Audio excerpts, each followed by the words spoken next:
Hello students, I am Pratiksha Javali, competitive English trainer from Dharwad. Today in this video I will be dealing with the topic figures of speech. What is figures of speech? A figure of speech is a departure from the usual form of expression for the purpose of making the meaning clearer, more forceful, or more beautiful.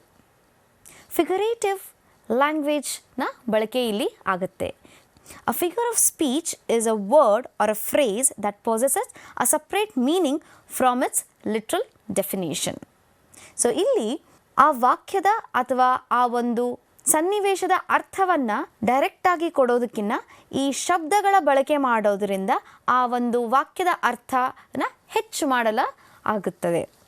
A figure of speech is a figurative language that has a unique meaning or different meaning from its normal definition or normal meaning.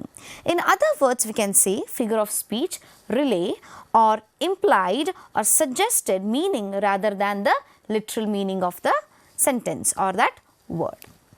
ಕೆಲವೊಂದು ಶಬ್ದಗಳನ್ನು ಬಳಸಿದರೆ ಆ ಶಬ್ದಗಳ original ಮೀನಿಂಗನ್ನು ಹೊರತುಪಡಿಸಿ ಆ ಒಂದು ಭಾಷೆಯ ಸೌಂದರ್ಯವನ್ನು ಹೆಚ್ಚು ಮಾಡುವುದಕ್ಕೆ ನಾವು ಈ ಫಿಗರ್ಸ್ ಆಫ್ ಸ್ಪೀಚ್ಗಳನ್ನು ಬಳಸ್ತೇವೆ. ಯಾರು ಈ ಫಿಗರ್ಸ್ ಆಫ್ ಸ್ಪೀಚ್ಗಳನ್ನು ಬಳಸ್ತಾರೆ? So as I discussed, what is figure of speech? Figurative language or beautification of language. ಹಾಗೆ ಈ ಫಿಗರೇಟಿವ್ ಲ್ಯಾಂಗ್ವೇಜನ್ನು ಎಲ್ಲಿ ಬಳಕೆ ಮಾಡ್ತಾರೆ? ಪೋಯಮ್ಸ್ಗಳಲ್ಲಾಗಿರ್ಬೋದು, ನಾವೆಲ್ಸ್ಗಳಲ್ಲಾಗಿರಬಹುದು, ಲಿಟರರಿ ವರ್ಕ್ಗಳಲ್ಲಾಗಿರಬಹುದು, ಡ್ರಾಮಾಗಳಲ್ಲಾಗಿರ್ಬೋದು, ಸ್ಪೀಚಸ್ಗಳಲ್ಲಾಗಿರಬಹುದು, ಈ ಫಿಗರ್ ಆಫ್ ಸ್ಪೀಚ್ಗಳನ್ನು ಬಳಕೆ ಮಾಡ್ತಾರೆ. ಯಾಕೆ ಈ ಫಿಗರ್ಸ್ ಆಫ್ ಸ್ಪೀಚ್ಗಳನ್ನು ಬಳಕೆ ಮಾಡ್ತಾರೆ ಅಂತ ಹೇಳಿದರೆ, for this I would like to give you an example. Let's go back to our kindergarten class and I hope you all have studied rhymes. ಇವಾಗ ನೀವು ರೈಮ್ಸ್ಗಳನ್ನು ಹೇಗೆ ಕಲಿತಾ ಇದ್ರಿ? ಹೇಳಿ ಹೇಳಿ ಹೇಳಿ ಅದು ನಮಗೆ ಬೈ ಪಾರ್ಟ್ ಆಗ್ತಾ ಇತ್ತು, ನಮಗೆ ಬೈ ಹಾರ್ಟ್ ಆಗ್ತಾ ಇತ್ತು. For example, let me tell you a very commonly learned rhyme, that is twinkle twinkle little star, how I wonder what you are, up above the world so high, like a diamond in the sky. If you stop for a while and think or repeat these sentences or these lines one by one in your mind, you will have some or the other connection to each and every word or each and every line.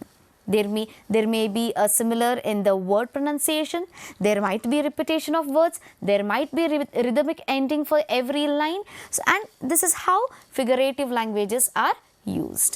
To make the work of art more beautiful, more effective, these figures of speeches are used.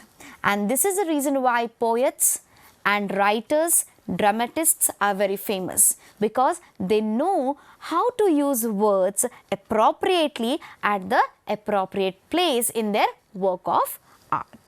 So this is how figures of speeches are used in any literary work. There are plenty of figures of speech. I will be dealing with most used figures of speech. And what are those?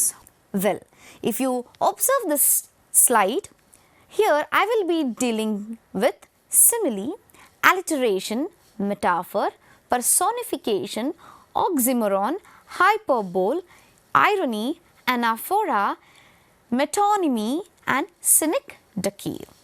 So ಈ ವಿಡಿಯೋದಲ್ಲಿ ನಾನು ಈ ಎಲ್ಲ figures of ಸ್ಪೀಚ್ಗಳ ಬಗ್ಗೆ ವಿವರವಾಗಿ ಹೇಳ್ತೇನೆ. So let us start with first one, that is simile. So what is simile? Simile is a figure of speech which is commonly used.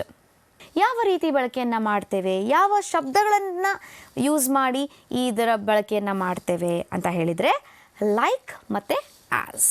Like ಮತ್ತು ಆಸ್ಗಳ ಬಳಕೆ ಮಾಡಿ ಎರಡು ಭಿನ್ನವಾದ ಎಲಿಮೆಂಟ್ಸ್ಗಳನ್ನು ಹೋಲಿಸ್ತೇವೆ.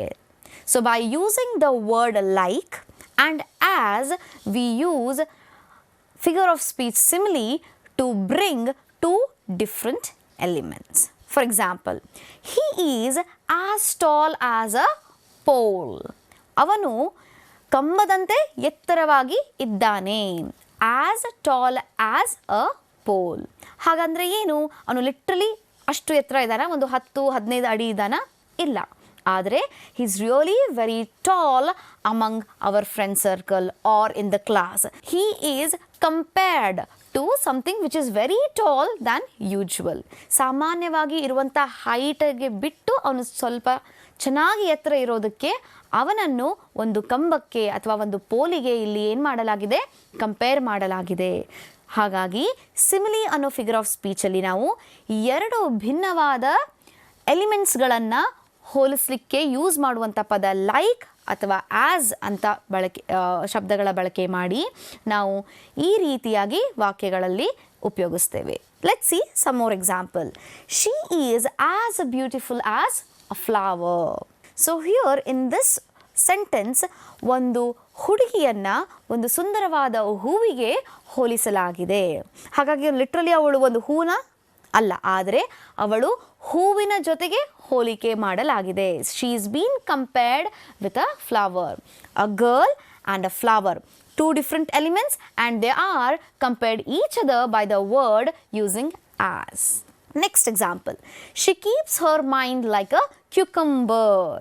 ಅವಳು ತನ್ನ ಒಂದು ಮನಸ್ಸನ್ನು ಕ್ಯೂಕಂಬರ್ ಅಂದರೆ ಸೌತೆಕಾಯಿ ಹಾಗೆ ಇಡ್ತಾಳೆ. ಅಂದರೆ ಏನರ್ಥ? She keeps her mind as cool as a cucumber. So ನಾನು ಇನ್ನಷ್ಟು ಎಕ್ಸಾಂಪಲ್ಸ್ಗಳನ್ನು ಕೊಡ್ತೇನೆ. If you are likely to understand them, please make a note of it. This baby is as innocent as an angel. ಈ ಒಂದು ಮಗು as innocent as an angel ಅಂತ ಹೇಳಲಾಗಿದೆ. Baby, angel, two different elements. They have been compared as innocent by using the word as. ಎರಡನ್ನ ನಾವು compare ಮಾಡಿ ಒಂದಂತ ಹೇಳಲಾಗಿದೆ ಇಲ್ಲಿ. Next example. He is as busy as a B. ಅವನು ಜೇನು ಹುಳದಂತೆ ತುಂಬ ಬ್ಯುಸಿಯಾಗಿದ್ದಾನೆ ಅಂತ ಅರ್ಥ. ಯಾಕೆ ಅವನ ಒಂದು ಕೆಲಸವನ್ನು ಜೇನು ಹುಳಕ್ಕೆ ಕಂಪೇರ್ ಮಾಡಲಾಗಿದೆ ಅಂದರೆ ಈ ಜೇನು ಹುಳ ಸಹಿತ ತುಂಬ ಬ್ಯುಸಿಯಾಗಿರುತ್ತೆ. So let me give you one more example. She spoke as a sweet as sugar. ಅವಳು ಸಕ್ಕರೆಯಂತೆ ಸಿಹಿಯಾಗಿ ಮಾತನಾಡಿದಳು ಅಂತ ಅರ್ಥ. ಸೊ ಅಂದರೆ ಏನು, ಅವಳ ಮಾತು ಸಕ್ಕರೆ ಆಗಿತ್ತಾ? ಇಲ್ಲ, ಅಷ್ಟು ವಿನಮ್ರದಿಂದ ಇತ್ತು, ಅಷ್ಟು ಚೆನ್ನಾಗಿತ್ತು. It was very very soothing, it was very sweet, it was very very convincing, it was very very pleasing. See there are so many different way of understanding the word sugar. So this is how simile is used to beautify the conversation. Okay, now we will go to the next figures of speech, that is alliteration. So what is alliteration? Alliteration andre ಏನು? Alliteration is repetition of particular sound line. ಇಲ್ಲಿ ಒಂದು ಸೌಂಡನ್ನು ಮೇಲಿಂದ ಮೇಲೆ repeat ಮಾಡಲಾಗುತ್ತದೆ. So here in this the style of writing becomes so that they always repeat the sound of a line. It is a stylistic device in which a number of words having the first consonant sound similar, and it becomes the series of same consonant sound. For example, she sells seashells on the seashore. So ನೀವು ಗಮನವಿಟ್ಟು ಈ ವಾಕ್ಯವನ್ನು ಮತ್ತೆ ನಿಮ್ಮ ಮೈಂಡಿನಲ್ಲಿ ಹೇಳಿಕೊಂಡಾಗ ಅಥವಾ repeat ಮಾಡಿದಾಗ C she sounds like sir and sure is being repeated in this line. To bring the musicality or rhythmic pattern, alliterations are used. In the very beginning of the video, I said, or I took you back to your kindergarten and told a poem, that is Twinkle Twinkle Little Star, how I wonder what you are. So if you repeat the first line, twinkle twinkle, t t, or twir twir, little star, again t. So repetition of the same sound makes the line more rhythmic, and this is how poems are very very attractive for kids to repeat them again and again and by heart it. So next example. Sam sung a song. Sam ಅನ್ನೋ ಒಂದು ಹುಡುಗ ಹಾಡನ್ನು ಹಾಡಿದ್ದಾನೆ. So when you put it in English, the line goes like this. Sam sung a song. Sir, sir, sir. So again it is a repetition of sounds, and this is also an example of alliteration. Okay, let me tell you one more example. Come and clean the chaos in the closet. K, k, k, k. The sound k is repeated. The sound is being repeated. Come and clean the chaos in the closet. ಬಂದು ನಿನ್ನ ಕಪಾಟನ್ನ ಸ್ವಚ್ಛ ಮಾಡ್ಕೋ ಅಂತ ಅರ್ಥ. Kia's ಅಂತಂದರೆ ಅಲ್ಲಿರುವಂತಹ ಒಂದು ಗದ್ದಲ ಅಥವಾ ಅಲ್ಲಿರುವಂತಹ ಏರುಪೇರುಗಳು, ಆ ವಸ್ತುಗಳು ಎಲ್ಲ ಅದರ ಸ್ಥಾನದಲ್ಲಿಲ್ಲ ಅಂತ ಅರ್ಥ. Come and clean the Kia's in the closet. Next example. Paula planted a pretty pink poppies in the pot. So let me tell you the next example under alliteration. Paula planted the pretty pink poppies in the pot. In this example, sound p is being repeated.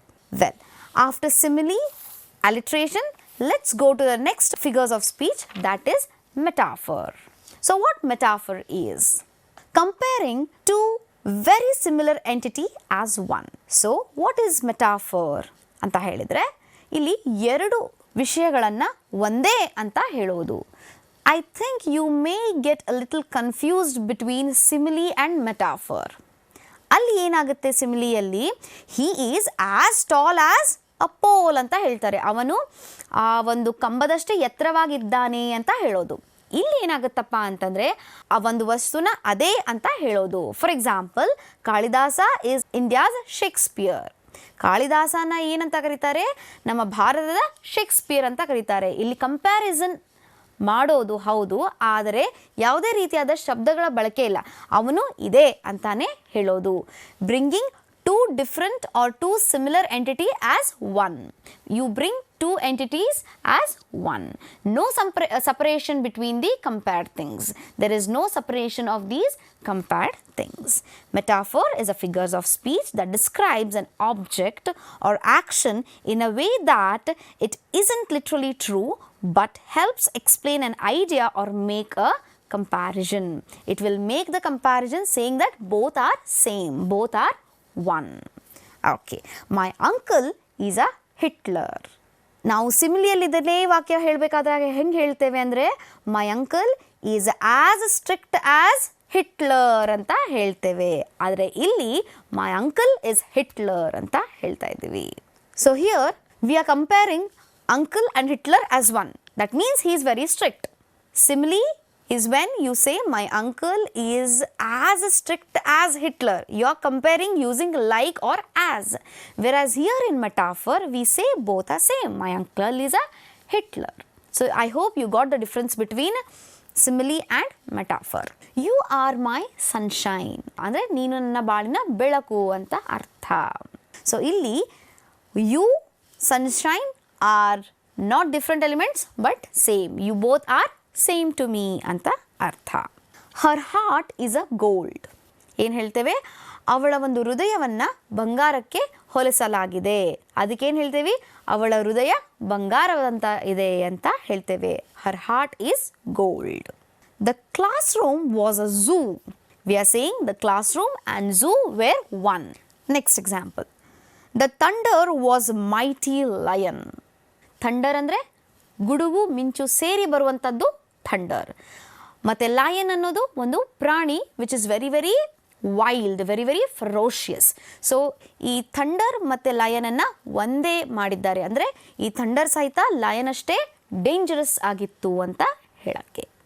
So metaphor is something which brings two elements saying as it is one, bringing two different entities as one. So students, in this video we have learnt what figures of speech is and what are the different types of figures of speech. In this video I have dealt with 3. Please watch next video for remaining figures of speech. Thank you.